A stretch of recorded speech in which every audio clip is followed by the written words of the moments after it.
Assalamualaikum warahmatullahi wabarakatuh. Apa khabar tuan-tuan dan puan-puan di mana saja anda mendapat siaran Al-Kuliah pada petang ini. Syabas dan tahniah kepada anda. Jangan ke mana-mana, 1 jam kita akan menghabiskan masa bersama di kaca TV anda bersama dengan Al-Kuliah.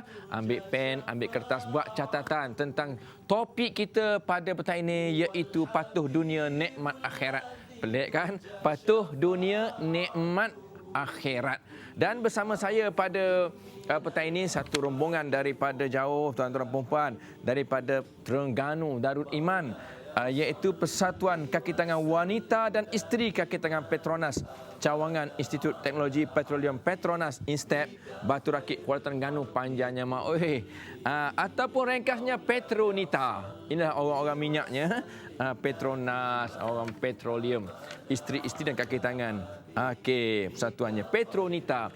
Dan bersama saya pada petang ini untuk membincangkan topik patuh dunia nikmat akhirat, tak lain tak bukan ialah orang yang memang saya rasa selayaknya nak bercakap, sebab dia juga orang yang berkaitan dengan agama punya juga, dalam dunia pun hebat juga, iaitu yang bagi Ustaz Muhammad Farid Ravi Abdullah, pengarah Institut Kajian Hadis Kuis.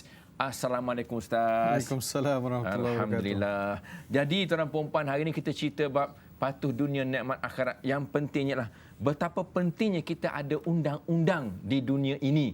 Undang-undang dunia, akhirat dah ada dah, undang-undang dunia pula. Dan yang paling pentinglah bagaimana kita nak laksanakan dan patuh kepada undang-undang dunia. Apakah undang-undang dunia itu ada kaitan dengan akhirat?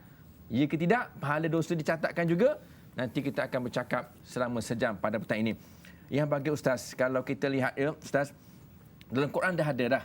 Ya ayyuhallazina amanu atiullaha wa atiur rasul wa ulil amri minkum. Hei orang beriman, taatlah kepada Allah dan taatlah kepada Rasul dan ulil amri di kalangan kamu, itu pemerintah dan pemimpin yang membuat undang-undang.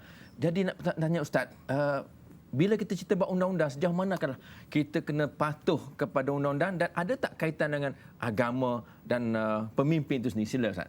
Terima kasih Ustaz Fauzi, para penonton di rumah dan para penonton di studio yang dikasihi sekalian. Apa khabar semua? Alhamdulillah, syukur kita rafakkan kadar Allah Subhanahu Wa Taala di atas limpahan inayahnya dapat kita bersiaran langsung dan membicarakan satu topik yang jarang-jarang orang memberi perhatian. Bagaimana nak dikaitkan persoalan hidup di dunia yang juga menjadi jembatan untuk sampai ke akhirat. Tidak semua yang disebut dalam Al-Quran dan tidak pula perkara-perkara yang tidak disebut dalam Al-Quran itu menjadi perkara-perkara yang tidak boleh dipatuhi.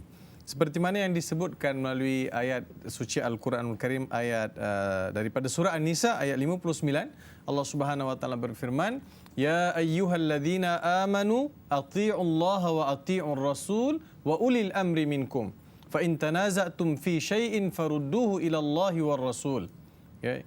Dia Allah Subhanahu Wa Taala memberitahu kepada kita bahawa wahai orang yang beriman, taatlah kamu kepada Allah, taatlah juga kamu kepada Rasul dan kepada para pemimpin. Para pemimpin ini pelbagai pentafsiran telah diberikan oleh para ulama.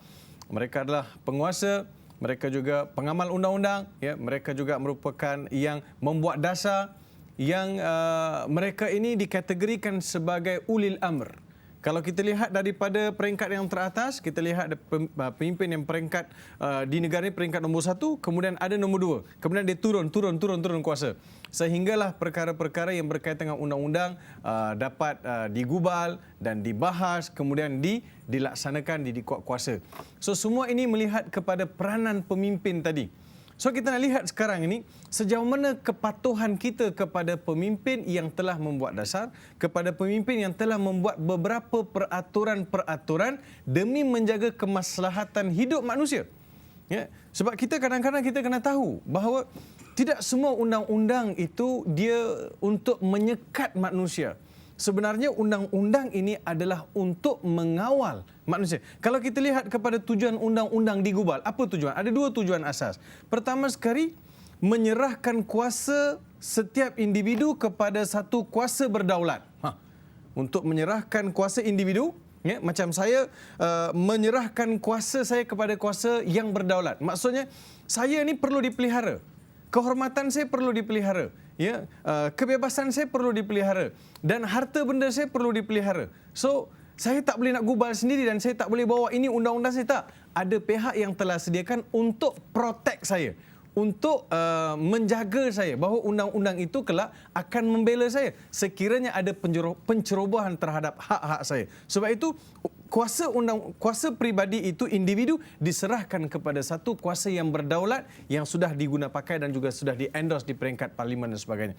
Keduanya pula keselamatan dan kehidupan masyarakat yang stabil dan teratur. Undang-undang ini untuk apa? Untuk keselamatan dan juga untuk kehidupan bermasyarakat. Bayangkan kalau negara ini tak ada undang-undang. Kita kata semua nak ikut Quran. Mana ada speed trap dalam Quran, Ustaz? Speed trap tak ada dalam Quran. Boleh tak kita kata, Ustaz, saya tak nak bayar speed trap ni, saman-saman neko saya tak nak bayar. Sebab apa? Quran dalam Quran tak ada. Kalau macam tu, payah. Banyak benda tak dalam Quran. Ya, kalau dalam Quran, kalau kita lihat setiap satu persatu di dalam Al-Quran, pasti kita tidak akan jumpa banyak perkara. Sebab itu kita lihat bahawa Quran ini dia adalah intipati, kemudian ulama mencari jalan untuk mentafsirkan isi kandungan. Sebab itu kuasa yang diberikan pada pemimpin, dia menggubal. Jadi mana boleh kita kata disebabkan tak ada undang-undang, ya kita nak langgar peraturan. Sebab ini bukan Quran sebut, ini manusia punya undang-undang. Jadi sama juga dulu saya ada pengalaman, Ustaz Fauzi, bila kita kata dadah ni haram. Ada penagih dadah minta saya bagi ayat Quran kata dadah haram. Pening gitu, Ustaz. Sebab yang haram, dadah itu haram, dia adalah dikiaskan kepada arak. Kerana arak sifat dia memabukkan dan menghilangkan kewarasan akal. So dikiaskan perkara yang sama kepada dadah. Bila orang isap dadah, dia juga akan hilang kewarasan, dia akan jadi tidak tentuara, dan selepas isap dadah tu ada pula insiden-insiden dan juga perkara-perkara yang tidak diingini akan berlaku. So kias, ada berlakunya kias. Begitu juga dengan peraturan dan undang-undang Allah Subhanahu Wa Taala buat dalam Al-Quran. Bila Allah Subhanahu Wa Taala kata orang mencuri potong tangan, sebab apa? Supaya orang tidak mencuri sekaligus memberi pengajaran. Dan undang-undang ini boleh dilihat, boleh ditafsir dan boleh diperluaskan lagi supaya orang lebih faham. Ya, sebab itu Nabi SAW ada bersabda, hadis ini dilihat sebagai hadis mursal. Hadis ini sebagai hadis mursal. Al-muslimuna inda syurutihim. Orang Islam ni mesti duduk di bawah satu peraturan. Kalau tidak, tak boleh. Tuan-tuan, kita pergi bank. Bank. Kita pergi bank, kalau bank tu biasa dia ada besi, Ustaz. Dia ada besi, dia ada palang. Lepas tu dia ada tali merah tu. Kan? Bila dulu kita kena queue. Dulu kita queue aja situ, Ustaz. Bayangkan kalau tak ada. Berebut orang. Ya. Kan? Itu satu. Keduanya sekarang tak payah queue dah. Pakai nombor je. Betul tak? Kalau tak ada nombor, berebut orang. Sebab manusia ni perlu didisiplinkan melalui peraturan dan juga undang-undang supaya kehidupan mereka lebih teratur, supaya kehidupan mereka lebih mematuhi dan tidak memudaratkan orang lain. Cuba kita bawa kereta dalam keadaan yang tidak memecut, tidak melanggar peraturan. Kita bawa, semua orang sejahtera. Betul tak? Semua orang sejahtera. Ini Ustaz Fauzi nak pergi ceramah pun lewat. Sebab aksiden, orang tak patuh, ya, jam jalan, macam-macam lagi. Jadi ini di antara perkara yang perlu kita faham bahawa peraturan yang dibina itu tidak semestinya dia tidak ada dalam Al-Quran. Yang tidak dalam Al-Quran juga boleh dibina dan perlu dipatuhi. Bila sudah di-endorse, kita kena patuh. Itu namanya ada ketua, ada rais, ada mar'us. Supaya kita ada ketua dan kita juga merupakan orang yang dipimpin dan diajak kepada mentaati suatu peraturan. Terima kasih, Ustaz Fauzi. Sama-sama, Ustaz. Ini ada cerita buat dadah dia, Ustaz, ya. Ni penagih dadah, dia tanya Pak Lebay. Pak Lebay. Mana ada Quran yang cerita buat dadah? Dia kata ada. Pak Lebay ni. Bukan saya, bukan Ustaz ni, Pak Lebay. Dia kata surah Al-Humazah ayat nombor 2. Allazi jama'a malan wa addadah. Itu kan. Ini mengarut je, Ustaz. Jangan main, ya. Tuan dan puan-puan dirahmati Allah. Ini cerita bab patuh dunia, nikmat akhirat. Cerita tadi, Ustaz, cerita bab jalan raya lah paling senang, ya. Sebab ramai orang hari ni kita tengok aksiden jalan raya macam-macam. Masuk bawah lori lah, lori masuk bawah kereta pun ada juga kan, macam-macam. Nak tanya Ustaz lah, katakanlah traffic light merah. Dia rempuh juga. Dia kata undang-undang manusia buat, tak wajib patuh. Manusia buat, Quran tak kata pun traffic light hijau pergi, merah kena berhenti, kuning standby untuk pecut. Katakanlah begitu kan. Kita standby untuk berhenti, dia standby untuk pecut pula. Jadi dia kata ini undang-undang manusia buat, Ustaz. Saya tanya Ustaz lah, dalam konteks ini, dia langgar juga, Ustaz, dan mengakibatkan kemalangan jalan raya. Kematian pula berlaku dan dia mati dan orang lain mati. Adakah dia ni berdosa dan dikira membunuh diri sebab dia telah langgar trafik light merah? Ataupun macam mana, Ustaz, kedudukannya? Silakan, Ustaz. Terima kasih, Ustaz Fauzi. Ya, satu persoalan yang jarang kita fikir sebenarnya. Ya, bila kita ni mengambil satu undang-undang di tangan kita, kita simpan dalam kocek seolah-olah kita boleh langgar, kita nak patuh, tak nak patuh sudah. Kita tak perasan bahawa setiap pelanggaran itu akan mengundang kepada suatu musibah. Setiap kali langgar ada musibah. Setiap kali langgar ada musibah. Contohnya seperti mana yang disebutkan oleh Ustaz Fauzi sebentar tadi. Bila lampu tu merah kita kena berhenti. Kadang-kadang kita salah interpretation, salah tafsir Ustaz. Ustaz lihat merah berhenti. Kuning bersedia untuk berhenti. Tak, pecut. Dia kuning, merah dia akan berhenti. Tapi bila kuning lagi dia pecut. Ustaz, perasan tak Ustaz? Ya. Dia kuning pecut. Dia kuning lagi dia pecut. Hijau, dia jalan. Tapi bila tengok kuning dia jauh, tengok di mana-mana pun. Ya, ada juga yang merah, dia jalan. Ada juga yang merah, dia jalan. Bayangkan, bila dia tidak mematuhi dan dia tidak berhenti, orang di sebelah kanan atau di sebelah kiri juga telah mendapat isyarat lampu hijau. Kita lampu merah, kita jalan juga. Berlaku pertembungan, berlaku kemalangan. Dan kemalangan ini menyebabkan kematian. Kalau saya mati, tak apalah. Sebab saya yang mencampakkan diri saya dalam kemusnahan. Tapi kalau orang lain mati, dia sudah termasuk dalam kita membunuh. Dan kita telah mewujudkan satu situasi kemudaratan kepada orang lain. Ini Islam tidak benarkan. Islam tidak benarkan sama sekali kita mewujudkan suasana orang lain terganggu, orang lain turut terlibat dengan serpihan ataupun melihat kekesan daripada ketidakpatuhan kita terhadap undang-undang. Jadi orang itu sudah termati, orang itu sudah terbunuh katakan disebabkan keacuaian kita. Kadang-kadang kita lihat hal ini kalau kita lihat, kalau kita zoom lagi kita lihat, kita menjadi punca. So secara tidak langsung kita kena bertanggungjawab terhadap kematian orang. Tapi kan satu perkara yang para penonton di rumah dan juga kakak-kakak yang cantik di studio ni kan, satu perkara yang kadang-kadang kita lupa bahawa bila berlaku sesuatu musibah, apa yang kita cakap? Kalau berlaku musibah, apa kita cakap biasa? Takdir Allah, Ustaz. Saya nak buat macam mana Tuhan takdir? Saya kata, porah lu, mana ada takdir? Engkau yang menjadi punca. Betul tak? Dia menjadi punca Ustaz. Sebab dia telah meletakkan diri dia dalam suatu musibah. Kemudian senang-senang pula kata ini takdir Tuhan. Dia mesti ada punca di sana yang berlaku sehingga berlakunya satu musibah. Jadi sebab itu Islam sama sekali tidak mengizinkan kita. La darara wa la dirar. Kan?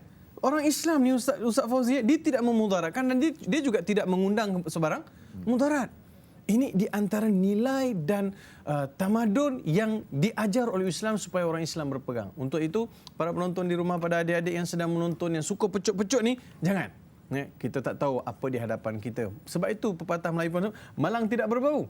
Kan malang tidak berbau. Masa bila dah berlaku barulah kita kata, kalaulah saya tahu, kalaulah saya tahu, fa inna law taftahu min amali syaitan. Kalaulah saya tahu, tak, benda itu jangan dijangkakan. Sebab itu kita kena bersiap sedia sebelum kita mengundang satu musibah, Ustaz Fauzi. Terima kasih. Kita lah orang perempuan. Kadang-kadang dia tak tahu juga Ustaz. Dia tak tahu. Dia kata saya terpaksa rempuh merah kata. Sebab kata hijau untuk askar. Kuning untuk raja-raja, dia kata kan. Untuk kami, rakyat jelata ni merah. Kami terpaksa rempuh jugalah. Ini bio punya orang ni. Jadi orang perempuan kita belajar undang-undang, kena tahulah undang-undang. Ni di pendalaman Ustaz, ada satu motosikal tu 3 orang naik Ustaz. 3 orang naik, bayangkan. Dia polis tahan, dia tak berhenti, dia kata, minta maaf Tok, dah tak muat. Dia ingat polis tu nak naik juga. Jadi inilah dalam perempuan ya, tentang patuhnya kita kepada dunia, undang dunia, insya-Allah membawa kita kepada kenikmatan, kebahagiaan pada hari akhirat. Apapun tuan perempuan, kita berehat seketika dan kita jumpa lagi selepas ini insya-Allah.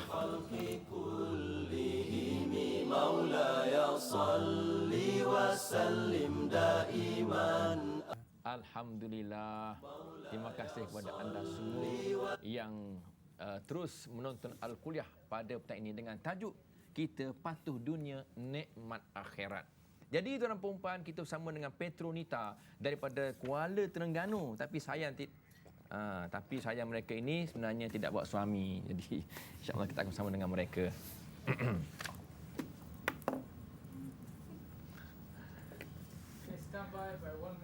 Stand by.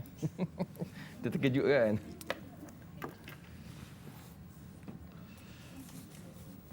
Ingat ya lah kan? Maulaya salli wa sallim daiman abada ala habibika خير الخلق كلهم مولاي صل وسلم دائما أبدا على حبيبك خير الخلق كلهم محمد. Alhamdulillah, terima kasih kepada anda semua yang turut setia bersama kami di Al-Kuliah Studio C Seri Pentas TV3 pada petang ini dengan tajuk Patuh Dunia, Nikmat Akhirat, bagi mereka yang degil kepada undang-undang yang dibuat oleh pemerintah, pemimpin. Hendaklah kita dengar Al-Kuliah pada petang ini. Ceritanya bagus sekali. Dan bersama kita ialah Petronita, Persatuan Kaki Tangan Wanita dan Isteri Kaki Tangan Petronas daripada Kuala Terengganu, Batu Rakit, Kuala Terengganu. Sayangnya mereka tidak membawa kepuk lekor pada petang ini untuk diberikan hadiah dari Ustaz Farid Ravi. Jadi apa pun, kita bagi jugalah kesempatan kepada mereka untuk tanyakan soalan. Silakan kalau ada. Assalamualaikum Ustaz. Waalaikumsalam. Saya Wan Kamsa. Mohon Ustaz jelaskan makna yang tersirat dalam doa naik kenderaan Ustaz. Okey, terima kasih Puan Wan. Puan Wan Kamsah. Cerita tentang doa untuk naik kenderaan. Ustaz, dia ni payah sikit. Kalau doa makan senang Ustaz. Doa naik kenderaan ni payah sikit. Silakan Ustaz, terangkan. Terima kasih. Assalamualaikum warahmatullahi wabarakatuh. Doa naik kenderaan ini seperti mana yang terdapat dalam surah Az-Zukhruf ayat 12 dan 13. Surah Az-Zukhruf ayat 12 dan 13. Tulis Kak, tulis. Macam-macam kat rumah pun boleh tulis. Bukan doa ni rekaan Ustaz Fauzi ke Ustaz Farid Ravi. Dia adalah firman Allah Subhanahu Wa Taala. Doa ni doa ma'thur. Maksudnya bila kita baca doa daripada Al-Quran, doa itu doa ma'thur, dan Nabi SAW sendiri mengamalkan doa ni bila Nabi nak naik kenderaan. Apa doa dia? Subhanalladzi sakhkhara lana hadza wa ma kunna lahu muqrinin wa inna ila rabbina lamunqalibun. Sadaqallahul azim. Semua hafal tak ni? Betul Betul kejap lagi kita test siapa hafal, siapa tak hafal. Baik, apa maksud dia? Maha suci Allah yang telah menundukkan ataupun memberi izin kita menaiki suatu kenderaan. Sakhkhara lana, yang tundukkan. Allah Subhanahu Wa Taala beri kita kuasa untuk menundukkan ataupun untuk menguasai. Kalau kita pegang kereta, Allah beri kita kuasa untuk kontrol steering. Steering kereta kan? Steering kereta. Allah beri kita kuasa untuk kontrol steering kereta. Kalau tak boleh kontrol steering kereta macam mana? Kita nak pusing kanan, dia ke kiri. Tak jadi kan? So maksudnya Allah beri kita kuasa untuk kontrol kenderaan tu. Ya. Wa ma kunna lahu muqrinin. Sedangkan kita sendiri secara fizikalnya, secara automatiknya kita boleh kuasai. So kita nak serahkan, ya Allah, kenderaan ini Engkau yang beri kami guna. Engkau yang tundukkan kepada kami. Engkau yang beri kami untuk manfaatkan. Ya, dia berjalan. Ya. Apa kata, ya Allah, Engkau berilah kami keselamatan dalam perjalanan ini. Wa inna ila rabbina lamunqalibun. Sedangkan kita kepada Allah akan kembali. So doa ini jangan lupa tuan-tuan perempuan. Kadang-kadang kita naik kenderaan, alung baca doa. Baca doa apa Pak? Doa jalan naik kereta lah. Baca doa naik kenderaan. Besok alung juga, lusa alung. Rupanya abah tak hafal doa naik kenderaan. Sebab itu dia subkon dengan alung yang kerja. Dia serah kat alung. Alung baca, alung baca, alung baca. Abah bila nak baca tak tahu. Kita pun confuse juga. Abah ni boleh, saya tak boleh baca. Sambung sikit lagi perempuan. Kalau selain daripada doa tu, kita boleh tambah sikit lagi. Bismillahi tawakkalna. Kalau ramai kan? Kalau seorang, tawakkaltu ala Allahi wala hawla wala quwata illa billahil aliyyil azim. Ini doa kita baca. Sebab kita nak kesejahteraan dalam perjalanan. Itu yang sangat penting. Baiklah, Ustaz, makcik ni dah tua. Doa ni makcik tak boleh hafal. Panjang. Lepas tu makcik ni tak ada gigi. Nak sebut sakhara ni susah Ustaz. Boleh tak saya baca doa lain? Boleh. Ini yang maksur yang terdapat dalam Al-Quran dan hadis. Boleh tak kita baca doa sendiri? Boleh. Kita bacalah doa. Ya Allah, ya Tuhan kami, Tuhan yang Maha Pengasih lagi Maha Menyayangi, selamatkanlah kami dalam perjalanan ini ya Allah. Selamatkan ahli keluarga saya naik kenderaan ini ya Allah sampai selamat ke destinasinya ya Allah. Kan boleh juga. Doa ini maksudnya memperlihatkan, menzahirkan sifat kebergantungan kita kepada Allah Subhanahu Wa Taala. Baca apa bahasa pun tak apa. Kalau dapat yang maksud, itu lagi cantik. Terima kasih. Alhamdulillah, Ustaz telah memudahkan doa tadi ya. Tak faham bahasa Arab, tak erti ataupun payah nak sebut. tukar bahasa Melayu lagi senang Ustaz. Sebab ada kadang-kadang sebut pasal subhanallah sakhara tu payah nak sebut. Subhanallazi sakhara tu kadang tukar Ustaz. Subhanallazi sakratul maut jadi itu bahaya tu. Itu accident tu. Dia panggil yang tu pula. Okey, kita ambil lagi soalan yang kedua kalau ada silakan. Petronita. Assalamualaikum Ustaz. Waalaikumsalam. Saya ada soalan ni berkenaan macam kalau saya ketika saya bawa kereta dalam keadaan tenang dan tiba-tiba datang seorang pemuda vroom gitu, mengejutkan dan seolah mencabar kita untuk melumba dengan dia. Macam dalam keadaan macam ni tak sabar rasanya Ustaz. Apa harus saya buat? Okey, terima kasih puan. Saya heran juga bahaya puan kat Terengganu ni. Brum saja. Itu batu rakit tu. Lain kali nak rakit lagi senang ya. Tidak ada brum-brum. Jadi Ustaz, apa komen Ustaz, silakan Ulas. Saya fikir ini di antara cabaran yang kita hadapi hari ini. Cabaran kita ialah kadang mungkin kita dah cukup disiplin dah di atas jalan raya, tetapi ada individu-individu yang tak cukup disiplin. Pertama sekali kalau saya lihat benda pertama sekali, saya doakan supaya Allah beri dia hidayah. Ya, kita doakan supaya Allah berilah dia hidayah, Allah ya, janganlah dia ni, tunjuklah jalan lurus kan, dan minta juga supaya tak ada anak cucu kita jadi macam tu. Kita pertama sekali kita doa, kita cuba kembalikan, naturalkan perasaan kita naturalkan perasaan kita supaya kita jadi tenang balik. Ha, dia nak lumbalah. Kadang-kadang saya naik kenderaan pun ada juga orang vum. Saya ke tepi. Ada tak vum, dia tengok kereta kita ialah kereta orang kampung kan. Lainlah kalau kereta Ustaz Fauzi kan. Dia vum, Ustaz Fauzi kejar. Jangan buat pasal. Ya. Jadi kalau ada orang dia datang dia vum dengan kita. Kadang dia datang dekat-dekat bagi lampu tinggi Ustaz Fauzi. Yeah. Dia kadang dia istilahnya cucuk. Dia cucuk belakang. Kan. Terkejut kita ada kereta kat belakang kan. So kadang-kadang bila ada macam ni, saya ke tepi. Silakan.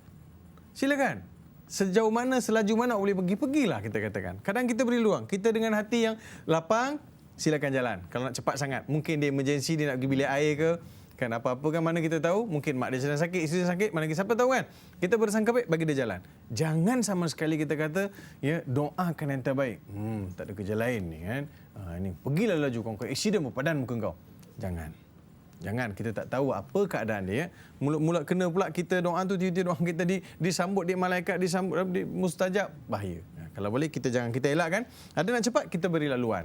Kita cuba berlapang dada lah dalam isu-isu macam ni kan, kita doakan. Itu di antara pesan saya Ustaz. Ya, saya setuju dengan Ustaz, kita kena bertoleransi lah tolak ansur. Walaupun kita di lain kanan kadang-kadang, tapi kita kena ingat ada 100 kuasa kuda di belakang kita. Kita hanya 100 kuasa tenuk saja. Kita kena ingat. Okey, kita ambil lagi soalan yang seterusnya daripada Petronita, Batu Rakit, Kuala Terengganu, silakan. Assalamualaikum Ustaz. Waalaikumsalam. Saya pagi-pagi memang saya pergi office nak kereta, and then kat Batu Rakit tu tak apa jam. Kadang-kadang terlalu ada jam membuatkan kita marah. Apakah tip atau persaranan daripada Ustaz untuk menghilangkan marah kita semasa berada di jalan raya? Terima kasih Ustaz. Terima kasih Puan. Ustaz, saya nak kupas sikit komen ya. Memang kadang-kadang jam ni orang marah. Ustaz pun kadang-kadang kita pergi ceramah Ustaz kan? Pergi ceramah. Nak kejar masa. Tapi Ustaz, saya tenang Ustaz. Saya tak marah. Sebab bila jam saya buat roti Ustaz. Ustaz push. Apa komen Ustaz? Silakan. Terima kasih Ustaz Fauzi. Ya, sempat dia sapu jam Ustaz Fauzi. Jadi tuan-tuan dan puan-puan yang dirahmati oleh Allah Subhanahu Wa Taala. Pertama sekali bila kita mulakan safar kita kata safar perjalanan kita dengan doa, saya yakin automatik kita akan ada sakinah, akan ada ketenangan, ketenangan jiwa kita dalam perjalanan. Dan yang paling penting sekali, kita kena jadualkan perjalanan kita. Kebanyakan di antara kita yang tension dan juga nak marah, lewat, dia terkejar-kejar. So bila dia lewat, dia terkejar-kejar, di antara nak pergi Panchkat pukul 8, jalan jam, banyak benda dalam kepala ni. Nak manage, tak settle lagi apa. So banyak dalam kepala. Jadi dia tengok kereta kanan kiri jam pula dia nak marah. Mana dia nak pergi ramai-ramai ni pagi ni? Sama-sama lah pergi kerja. Kan? Macam biasa juga. Nak macam mana kan? So apa kata, kita jadualkan perjalanan kita. Kalau kita tahu memang jam, kita nak sampai ke office, dia selesanya berapa minit? Selesanya berapa minit? Selesanya kita kata dalam setengah jam kita kena atur. Kalau 10 minit memang kita akan sangkut. So setengah jam. Jadi kalau kita jam pun, masa ada lagi, tak ada benda nak kejar. Jam pun jam lah. Nak buat macam mana? Nampak tak? So sebab itu kita kadang-kadang bila kita gagal merancang perjalanan, kita akan rasa tertekan dalam perjalanan. So takdir katalah saya pernah juga balik kampung isteri saya orang Kelantan cuti sekolah balik kampung, pernah ambil masa 20 jam. Yes. Daripada Kota Baru nak sampai ke Bandar Baru Bangi 20 jam. Kan? Lenguhlah kaki. Tapi nak macam mana? Bukan saya seorang aja jam. Ramai lagi yang jam depan saya dan ramai lagi yang jam di belakang. Kalau saya nak potong kanan kiri, nak buat macam mana kan kita terima. Jadi kalau ada situasi begitu ya puan eloklah kita buat berzikir. Nak tenangkan hati dalam marah, apa zikir kita nak buat? Ya Latif. Kita baca. Ya Latifu ya Latif. Ya Latifu ya Latif. Ya Latifu ya Latifu ya Latif. Allahu Latifu ya Latif. Baca banyak-banyak. Tenang jiwa kita. Kan satu lagi, Ya Halim pun boleh juga. Ya Halim, Ya Latif, Ya Latif. Lembut. Tenang hati kita, sabar. Kita isi ruang tu, anggaplah jam itu bagi kita masuk untuk berzikir. Allahualam. Allahu Akbar. Bagus Ustaz. Bila Ustaz sebut Ya Halim tu terkejut penerbit kita. Dia Halim Din nama dia. Okey, ada lagi soalan? Tak ada ya? Mungkin soalan saya Ustaz. Saya tanya Ustaz tentang, ada masa sikit Ustaz, tentang ni kadang Tuhan sebut dalam Quran Ustaz, wala tulku bi aidikum ila tahlukah. Jangan kamu sengaja mencampak, membiarkan kamu ke arah kebinasaan. Contohnya mak rempit Ustaz. Senang cerita mak rempit lah. Biasa motosikal tu Ustaz, dia lane tepi tu maknanya tak kacau lane kereta lah. Tapi bila dia rempit Ustaz, satu lane dia dah ambil dah Ustaz. Jadi apakah nak kaitkan dengan ayat ini? Ni lebih cuti sekolah Ustaz. Cuti sekolah lagi sedap merempit. Sebab tak sekolah. Jadi sekolahnya di jalan raya Ustaz. Merempit je sekolah dia. Jadi adakah kita nak salahkan ibu bapa yang bagi motosikal tu ataupun salahkan mana-mana pihak? Silakan Ustaz. Ya. Terima kasih Ustaz Fauzi. Sebenarnya saya nak kembalikan persoalan ini kepada ibu bapa pertamanya kan. Saya tak mau nak pergi kepada pengamal undang-undang ataupun kepada JPJ, kepada penguatkuasa kan. Mereka pun telah menjalankan tugas. Kadang-kadang pandai pula budak-budak ni, dia tahu bila JPJ tak ada, polis tak ada. Saya pernah tengok mak rempit ni, dia bawa motor Ustaz, lawan arus Ustaz. Dia lawan arus. Nak lari daripada polis, lawan arus. Dia sanggup menggadaikan nyawa dia, mati pun tak apa, asalkan dia dapat lari daripada polis. Saya pernah ada juga anak-anak murid yang pernah juga dalam merempit ni. First dia accident masuk ward, kita pergi ziarah. Kita kata, ini awak mesti merempit ni. Dia senyum aja. Dia tak tipulah dengan ustaz kan. Senyum aja. Jangan merempit lepas ni tau. Dia pun ya ustaz insya-Allah. Dia keluar dari hospital elok 3-4 bulan tu dia accident lagi. Rempit sekali lagi dia accident lagi. Hari tu patah aja kan. Doktor dah pasangkan skru betulkan balik. Kali ni potong. Doktor kata tak boleh selamatkan dah sebab tayar tu duduk kaki dia tu duduk atas tayar trailer. Hancur, lunyai. Doktor kata kena potong. Jumpakan hari tu ustaz. Ziarah balik budak yang sama. Kan ustaz dah kata jangan merempit. Kenapa kamu merempit juga? Inilah akibat dia. Yang pertama mak bapak nasihat kamu tak dengar, guru nasihat kamu tak dengar. Inilah jadi. Kan sekarang siapa yang susah? Tapi dia kata, tak apalah ustaz. Kenapa? Puas hati dia kata. Puas hati merempit sampai kena potong. Dia kata puas hati. Barulah gentleman ustaz. Dia kata apa barang rempit tak ada apa-apa, relax. Ni baru betul mak rempit. Ini apa punya cerita tuan-tuan? Sampai ke satu tahap kita nak pergi bilik air pun mak ayah kena bawa. Sebab itu saya nak beritahu bahawa Islam sama sekali tidak mengizinkan kita mencampakkan diri kita dalam kemusnahan seperti mana ayat Quran. Ya, dalam ayat Quran tu ya wala tulqu bi aidikum ila tahluka wa ahsinu. Ya, jangan sama sekali kamu campakkan diri kamu dalam kebinasaan. Cuba lihat Allah jadikan kita elok. Allah beri kita duduk di bumi yang aman damai. Allah beri kita kesenangan. Allah beri kita makan minum. Allah beri kita kesehatan. Allah beri kita rezeki. Ujungnya kita tak pandai mensyukuri nikmat Allah. Kita buat sesuatu yang bertentangan dengan adat dan budaya. Ya, sehingga mengundang kepada kemudaratan diri sendiri dan juga orang lain. Ya. Jadi budak-budak yang rempit ni jugalah kadang-kadang kita lihat dia terlibat dengan jenayah-jenayah yang kadang-kadang daripada kecil sampai ke besar. Kadang-kadang saya tengok pula Ustaz Fauzi, dia sanggup membazir duit dia, belanjakan duit dia untuk upgrade motor dia. Modified motor tu kan. Dia tambah speed lagi ya. Dia boleh buat Superman, dia boleh buat macam-macam yang dia buat. Ultraman semua dia buat. Dia boleh buat atas motor tu. So kita lihat ini adalah satu keadaan yang sangat menduka citakan. Jadi apa yang kita perlu buat ialah kita cuba bendung.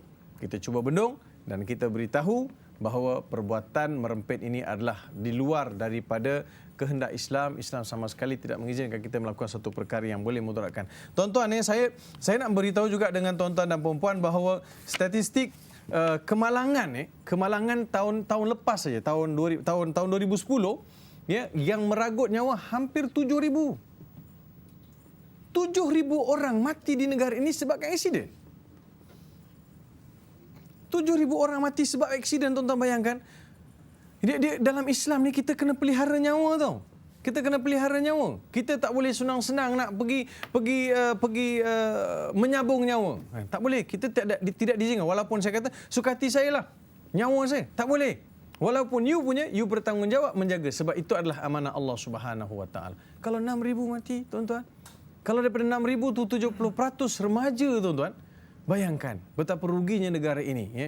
Yang masuk ke Kolej Universiti Antarabangsa Selangor setahun pun baru tak sampai 1,000. Tapi 6,000 setahun meninggal. Ini satu kerugian yang amat besar. So kita tidak mahu keadaan ini. Saya tengok daripada 2001 sampai 2010, Ustaz Fauzi, tidak ada perubahan dari sudut statistik kematian. Setiap tahun 5,700, 6,000, 5,700, 6,000. So dia punya statistik bilangan dia tak jauh beza. Jadi maksudnya macam-macam kempen kita buat, macam-macam forum kita wujudkan untuk menyedarkan, masih ada lagi insan-insan yang degil. Ya Allah, berilah hidayah kepada mereka ya Allah, bila mereka berhenti jadi berempit. Itu Ustaz. Terima kasih. Okey Ustaz, kadang-kadang bila nampak signboard Ustaz, dia kata ingatlah orang tersayang kan. Pandulah berhati-hati ya. Pandu cermat jiwa selamat. Kadang-kadang orang tak takut Ustaz. Dia lebih takut gambar tengkorak tu Ustaz. Gambar tengkorak kan. Sekarang dah tak ada gambar tengkorak dah. Dia takut jadi hantu lah. Okey tuan-tuan dan puan-puan, kita berehat seketika dan kita kembali selepas ini insya-Allah.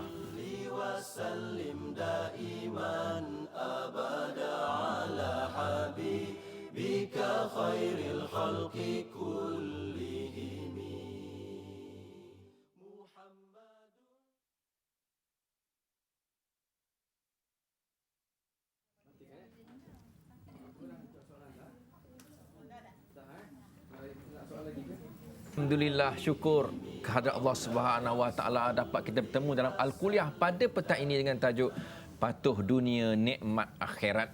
Jadi Ustaz, kita dah cerita tentang tadi, ada kata mak rempit tukar je, something jalan raya lagi senang sebab dia telah menyusahkan orang lain. Sampai polis kadang-kadang kalau seorang-seorang polis pun takut juga Ustaz, sebab dia ramai Ustaz kan. Jadi sebenarnya kita tak maulah gejala ini berleluasa di negara kita. Tapi Ustaz, saya sebut ya, kadang-kadang ada juga ni Ustaz, dia pandai Ustaz, dengan something jalan raya ni, kalau dia mati pun tak apalah, setiap dia cari malam Jumaat Ustaz nak merempit. Setiap lagi sebelum merempit tu mengucap asyhadu alla ilaha illallah wa asyhadu anna Muhammadar Rasulullah. Niat nak merempit Ustaz, adakah dia dapat fadilat malam Jumaat tu? Nabi sebut seksa kubur tak kena dan sebagainya, dan dah mengucap wawa tapi niat dia memang membahayakan diri sendiri Ustaz. Silakan Ustaz. Terima kasih Ustaz Fauzi. Saya teringat pada hadis Nabi SAW.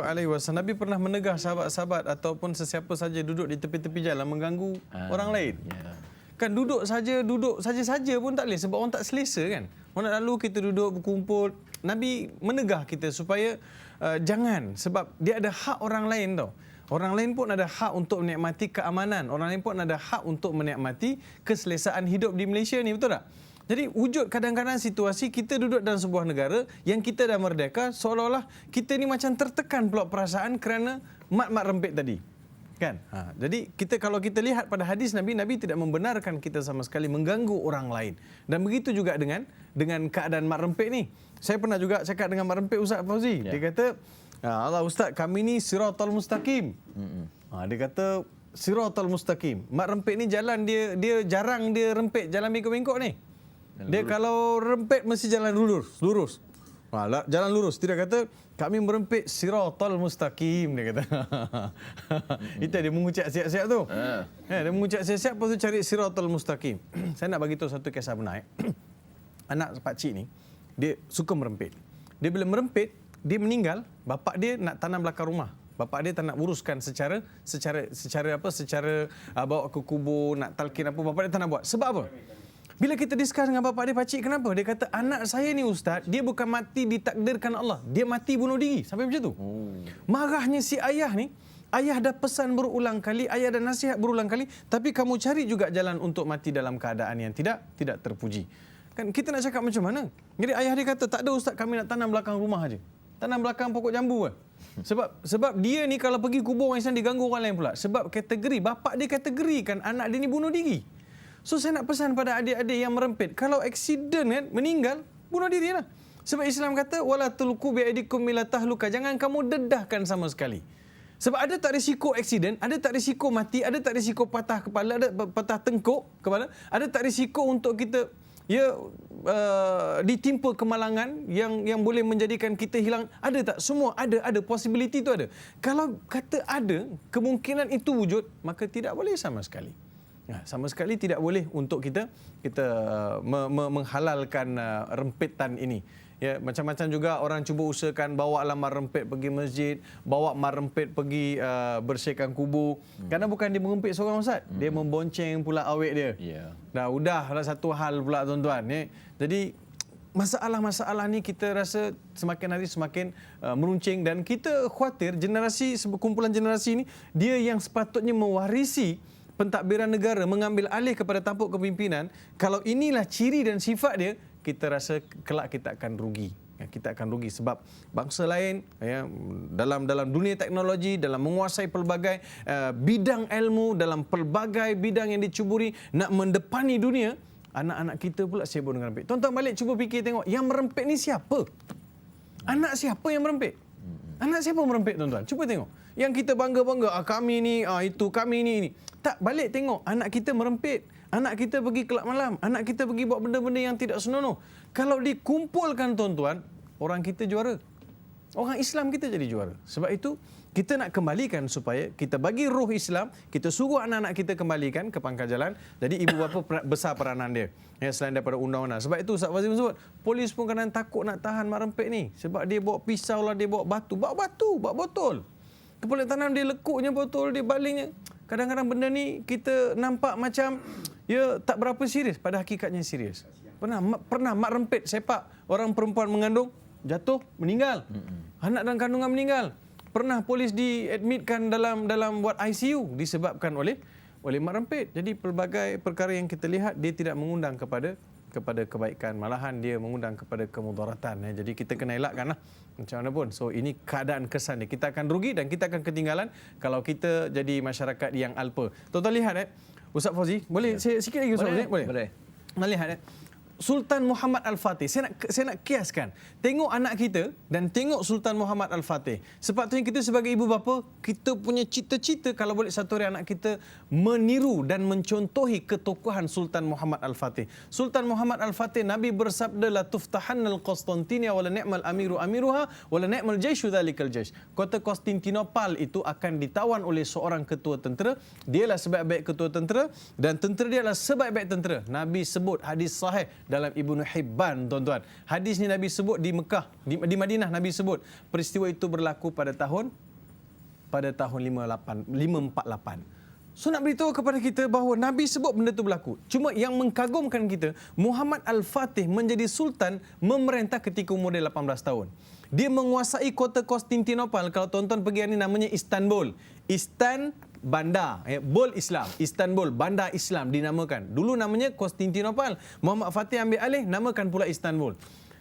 Umur dia 20 tahun ketika dia kalahkan kerajaan Bizantin. Allahu Akbar, 20 tahun menguasai, 20 tahun dia telah mencipta sejarah. Usama bin Zaid yang dilantik oleh Umar bin Al-Khattab mengetuai tentera. Dan banyak lagi remaja-remaja yang boleh kita highlight tuan-tuan untuk dijadikan contoh. Sebenarnya kita tak ada masa untuk merempit. Kita tak ada masa untuk buang masa. Mana ada masa nak buang masa? Tapi hari ini, yang menjuarai gejala-gejala yang tidak sihat itu anak-anak kita. Sebab apa? Mungkin ada silapnya.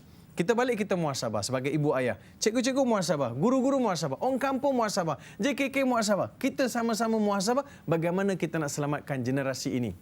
Supaya mereka berjaya. Allah Ta'ala sebut, tulis ayat ni, surah An-Nisa ayat 9. Surah An-Nisa ayat 9 Allah Taala beritahu wal yakhshal ladina law taraku min khalfihim dzurriyyatan di'afa. Maka hendaklah mereka takut kalau mereka meninggalkan satu generasi yang lemah sifatnya. Kalau merempit bukan lemah ke tuan-tuan? Lemah pemikiran, ya. Kalau merempit bukankah itu memperlihatkan ketidakpandaian kita tuan-tuan dalam mengatur masa? So ayat ini merupakan satu peringatan keras kepada ibu bapa supaya jangan leka, jangan tinggalkan generasi ini, generasi yang lemah. Tak kenal Allah, tak kenal Rasul, tak kenal Quran, tak kenal masjid, tak kenal baik buruk. Padahal dia dah akil balik dah. Ya, tapi sampai ke satu umur dia masih lagi tak dapat membezakan mana baik, mana buruk. Tapi bagus mak rempit ni Ustaz.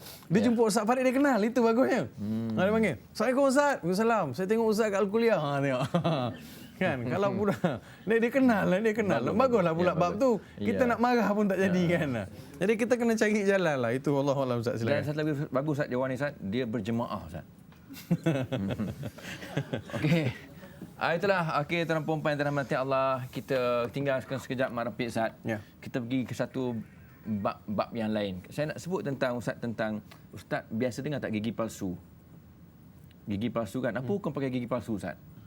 Boleh kan? Boleh. Gigi palsu boleh, tak ada masalah. Tapi Ustaz, masalahnya ada pasport palsu, ada road tax palsu, ada wang palsu, ada lesen palsu. Macam-macam palsu ni. Apakah hukum tu pula? Silakan Ustaz. Terima kasih Ustaz Fauzi. Ya. Sebenarnya apa saja yang palsu itu lebih-lebih lagi yang bertentangan dengan undang-undang adalah salah. Dia jangan kita menganggap bila kita tidak ditangkap ataupun kita tidak dapat dikesan, ya, kesalahan kita bebas. Tak, kita ada Allah Subhanahu Wa Taala. Allah Subhanahu Wa Taala tetap melihat kepada kesalahan yang kita buat. Sebab itu saya melihat bahawa kesalahan-kesalahan ini merupakan hukuman yang kita bakal terima di akhirat tuan-tuan. Walaupun kita kata hukuman ini dunia. Dunia. Mungkin kita kata saya lari, ya, saya buat pasport palsu, ya. Sepatutnya pasport ini harga dia kalau pergi beratur dekat kaunter dekat immigration kena 300 untuk Ustaz Fauzi. Ada pula sindiket tolong buat RM50 je. So RM250 ni kita selamat. Halal ke RM250 tuan-tuan? Tuan-tuan, halal ke perbuatan kita tuan-tuan? Halal ke? Tengok pada di jiwa kita kan tuan. Adakah jiwa kita, domir kita, roh kita, fitrah kita meredai perbuatan mengingkari perintah-perintah tersebut? Kan sanggup ke? Saya yakin tuan-tuan, bila orang pakai pasport palsu ni Ustaz Fauzi, ya, bukan saja dia melanggar peraturan, dia melanggar undang-undang, dia mengundang kemurkaan Allah, dalam masa yang sama dia akan sentiasa dalam ketakutan. Ya, betul tak? Betul. Bila dia buat pasport, dia kata pasport aku ni palsu ni, kokok kena tangkap. Tak tangkap itu susah saya, macam mana ni, menyogok kan. Jadi mungkin juga timbul perasaan tidak selesa. Apa harus kita menanggung satu perasaan kita tidak selesa kerana RM250? Kan? Tuan-tuan ingat RM250 itu bagaimana? Balik-balik kepada negara, balik-balik kepada isu-isu pembangunan, balik kepada manfaat masyarakat, balik. Banyaklah yang kita boleh lihat. Sebab itu apa saja palsu, pasport palsu, lesen palsu, apa lagi palsu Ustaz? Gigi palsu? Tak. Ya, perkara-perkara yang kita cuba dapatkan dari pintu belakang ataupun underground adalah ditegah oleh Islam sama sekali. Tidak boleh, hukumnya haram. Secara fiqhian dan syara'an dia adalah perbuatan yang ditegah. Secara moral, secara agama. Moral tidak mengizinkan dan juga secara agama pun dia adalah bertentangan. Terima kasih Ustaz Fauzi. Terima kasih Ustaz. Apa-apa yang palsu ataupun memalsukan apa-apa dilarang oleh hukum fiqh dan juga undang-undang. Apapun kita berehat lagi seketika, kita kembali selepas ini insya-Allah.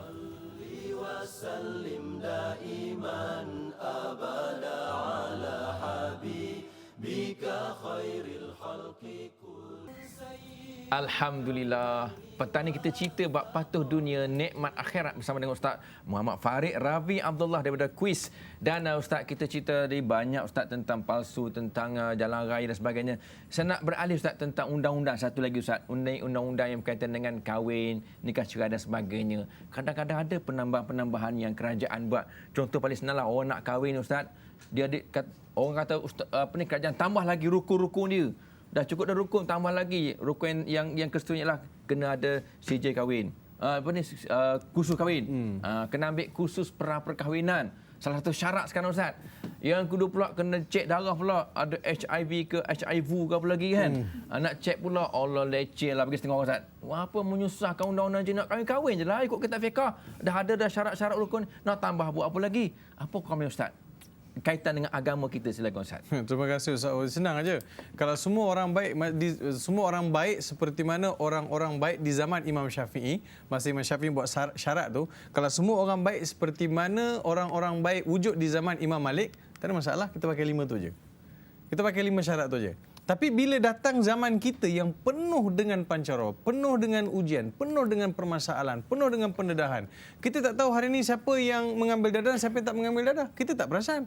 Takkan kita nak hulur anak kita senang-senang kepada seorang lelaki yang kita tak kenal pasti budi pekerti dan juga apa tabiat dia. Bukankah dengan dapat keputusan DNA keputusan HIV. Wah, itu satu lagi tambah Ustaz. Kena tambah DNA pula. HIV kan. Ya, bila dapat keputusan HIV kan menenangkan, selamat dia kan, sejahtera dia, sihat. Dia sekadar kadang-kadang dia ambil ujian darah tu bukan saya dapat mengesan ada HIV ataupun tidak. Mungkin juga dapat mengesan penyakit-penyakit lain. Sekaliguslah masa hantar darah tu berapa ringgit je sekarang, tak sampai RM100 pun kita kata saya nak hantar darah untuk medical check up. Tengok sekali ada tak HIV, kolesterol tinggi tak, gula tinggi tak. Ya Ustaz So sekaligus, kenapa kita tidak cuba positif lagi dalam isu ni? Itu bukan satu syarat yang ditambah-tambah, tetapi melihat kepada permasalahan yang wujud. Jadi bila dah kahwin kan baru tahu dia tu ada HIV. HIV ni kan boleh berjangkit pada orang lain. Sama ada kalau benda tu ada pada lelaki, berjangkit pada perempuan, ada perempuan berjangkit pada lelaki, suami isteri besok kan. So kita tidak mahu. Besok kalau takdir kata dia orang tidak mengesan, kita tak kata lelaki itu mengambil dadah. Kita tak kata lelaki itu mengadakan hubungan yang tidak baik. Tetapi mungkin juga HIV itu berjangkit daripada jalan cara-cara yang lain. Betul tak? Ya, kita pergi cukur rambut, kita pergi potong misai, kadang mungkin belit dan sebagainya, pisau dan sebagainya. Mungkin juga ada terkesan di situ. Siapa tahu? Tak ada siapa tahu. Betul tak? So sebab itu kita mesti lebih positif benda ni. Ya, sebab itu kita kena lebih positif. Itu satu. Keduanya pula kursus kahwin ni tuan-tuan, ya Allahu Akbar. Kalau tak kursus kahwin lagi cacah marba tuan-tuan.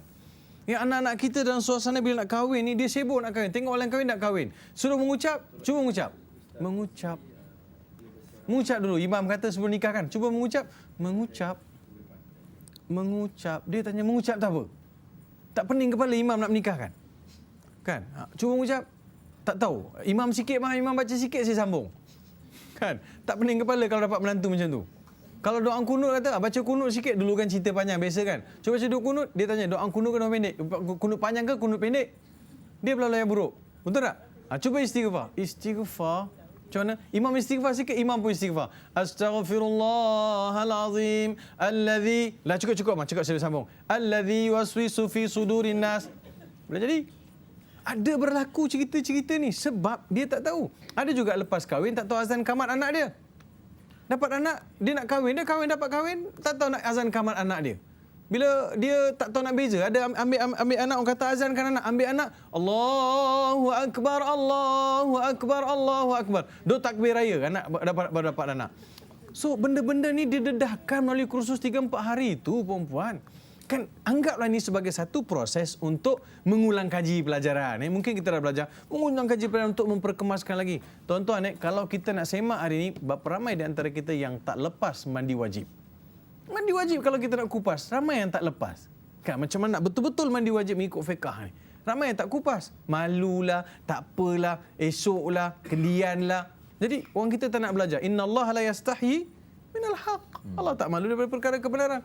Dan bila benda-benda ni berlaku pula, kita tak ambil jalan untuk mempertingkatkan. Jadi saya nampak penambahan-penambahan ini adalah untuk memperbaiki. Sebab orang dah selidik dah, orang kaji dah. Kes-kes perceraian yang berlaku, yang suami yang kahwin tak tahu mandi wajib, ada yang kahwin tak bersunat pun ada. Ya. Jadi banyak kes-kes. Ya ke? Ya. Ada berlaku. Saya tak nak sebut negeri kan marah orang kat saya. Kan? Lepas kahwin barulah perempuan tu perasan suami dia tak sunat lagi kan? Benda fiqh. Sebab dalam kahwin, dalam kursus kahwin, dia dedahkan juga isu-isu tersebut. Ini dah fiqh kena clear perempuan. Jadi sebab itu janganlah anggap bila dibuat satu peraturan itu satu yang membebankan, tetapi dia adalah untuk memperkasa lagi. Saya, masa nak kahwin, saya pergi kursus juga. Walaupun saya balik daripada Jordan. 5 tahun belajar Jordan, saya ada ijazah, sarjana muda, usuluddin, kepujian, saya kena pergi kursus kahwin. Nampak? Dia kena juga kursus macam mana kita kena ke? kursus. Tak ada excuse. Demi untuk memperkemaskan lagi. Terima kasih Ustaz Fauzi. Okey Ustaz. Memang ada Ustaz mandi wajib tak tahu.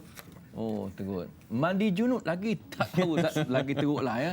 Okey Ustaz, sebenarnya kita dah kesetengah masa. Barangkali Ustaz berkesimpulan sikit Ustaz. Ada masa seminit dulu. Silakan Ustaz. Terima kasih Ustaz Fauzi, para penonton di rumah dan juga para penonton hadirin di studio.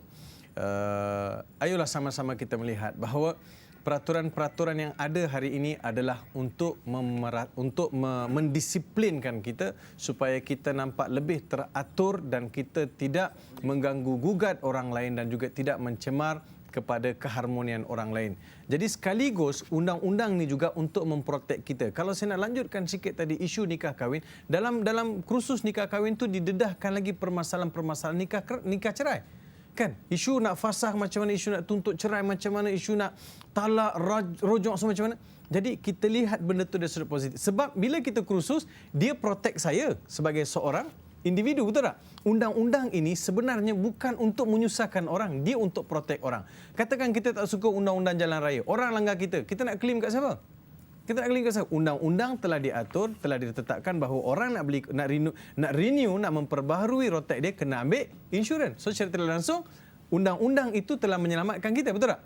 So secara tidak langsung undang-undang ini adalah untuk mengawal kita dan juga untuk mengawal keharmonian di sekeliling kita. Terima kasih Ustaz. Terima kasih yang bagi Ustaz Muhammad Farid Abu Abdullah, pengarah Institut Kajian Hadis College Universiti Islam Selangor ataupun kuis. Terima kasih kepada Persatuan Kaki Tangan Wanita dan Isteri Kaki Tangan Petronas Petronita Batu Rakit Kuala Terengganu dan juga kepada anda semua yang menonton Al-Kuliah secara langsung pada petang ini, dan juga penghargaan kepada Aifa Health Sdn Bhd dan juga Orlando Catering di Hatiku dan juga RD Beauty yang telah menaja hadiah untuk yang menyoal kita dalam studio pada petang ini, dan juga kepada anda selamat bercuti, selamat balik kampung sempena cuti sekolah, dan jangan lupa bagi orang-orang Sarawak, jumpa kami ya di Stadium Petra Jaya Kuching Sarawak.